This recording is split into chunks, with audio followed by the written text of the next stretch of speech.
I think a lot of coaches really struggle with where that line is between, and again, they're stuck between this kind of rock and a hard place. Like they're kind of screwed either way. But presenting, having the public persona not only of their program but of their university and of themselves.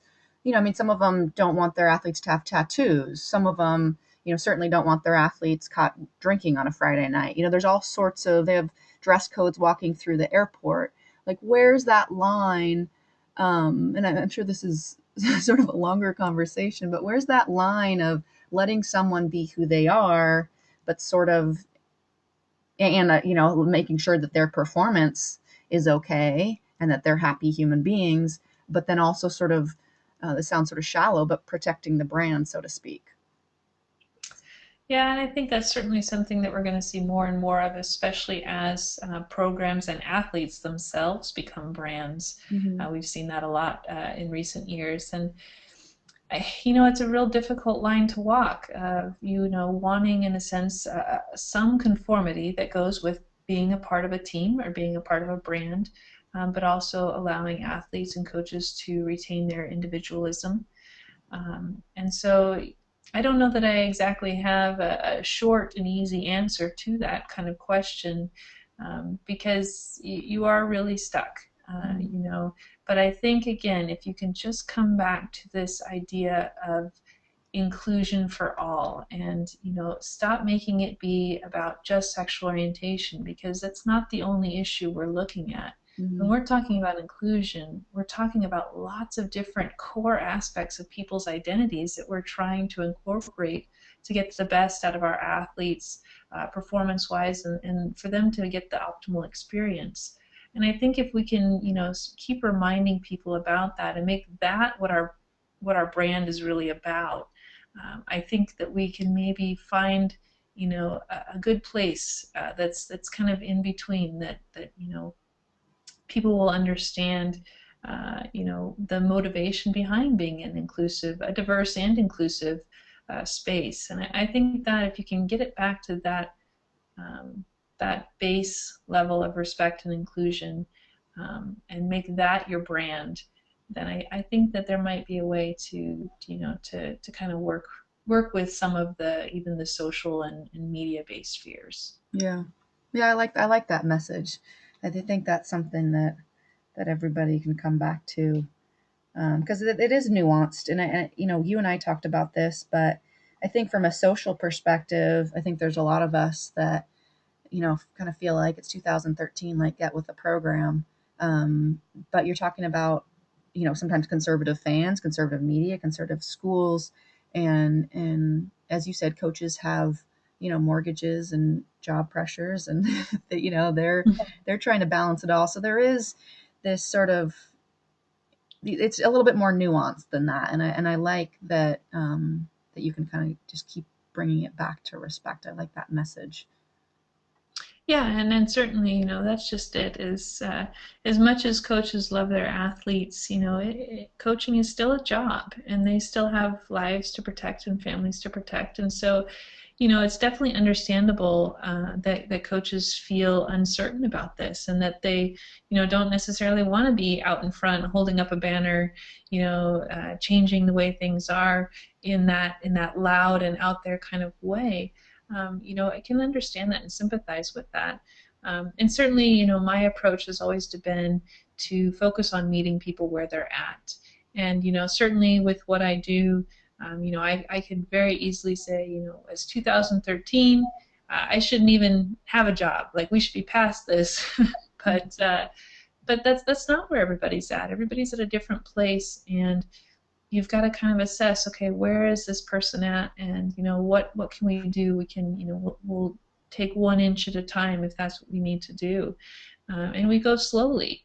I've been a part of a rowing program for several years, and there's a lot of language that flies around when we're working out sometimes, and each year I pick one word that I'm going to try and eliminate from their vocabulary that might be sexist or homophobic, and or disrespectful, and we go slowly, one word at a time, but we go inch by inch, and that's what we have to do. Sometimes when we go at people, guns blazing, they get fearful, they get defensive, and they really shut down. And we really need to meet them where they're at, and go as slowly as they need to go, as best we can. What are some words that you think, maybe some words that maybe aren't expected, that are that should be, what am I trying to say? Eliminated from our language. Well, I don't see, honestly, I don't see it as much in women's sports as I see it in men's sports. Certainly, I think in women's sports, the butch, dyke, lesbo, lesbian, she, man. I mean, those are some of the words that we might hear in women's sports.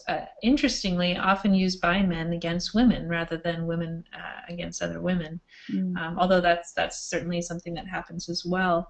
But those are some words that, again, often are related to any good, strong female athlete, can often be labeled with those words simply by being a strong female in general. Mm-hmm.